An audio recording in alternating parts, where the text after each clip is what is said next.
Media association of India, police news plus மற்றும் உதவும் உள்ளங்கள் ஃபவுண்டேஷன் சார்பாக எளியோருக்கு உணவு விநியோகம்.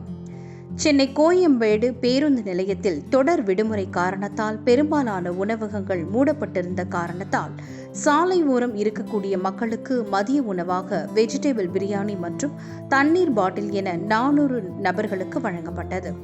இதில் மாற்றுத்திறனாளிகள் மற்றும் வயது முதிர்ந்த பெரியோர்கள், ஆண்கள் மற்றும் பெண்கள், சிறியவர்கள், துப்புரவு பணியாளர்கள் மற்றும் பேருந்து ஓட்டுநர் மற்றும் நடத்துனர் என 400 நபர்கள் பயனடைந்தனர். News media association of India சங்கத்தின் தேசிய தலைவர் மற்றும் போலீஸ் நியூஸ் பிளஸ் ஆசிரியர் திரு சார்லஸ் அவர்களின் அறிவுறுத்தலின்படி news media association of India சமூக சேவை பிரிவு வடக்கு மண்டல பத்திரிகை செயலாளர் திரு முகமது மூசா ஒருங்கிணைப்பு செய்திருந்தார். இயன்றதை செய்வோம், ஏழையை சிரிக்க வைப்போம், ஏழையின் சிரிப்பில் இறைவனை காண்போம் என்ற வார்த்தைகளுக்கு இணங்க இதுபோன்று சமூக பணி தொய்வின்றி தொடர்ந்து செய்து வரும் news media association of India சமூக சேவை பிரிவு வடக்கு மண்டல பத்திரிகை செயலாளர் திரு முகமது மூசா அவர்களை மனதார பாராட்டுகின்றோம்.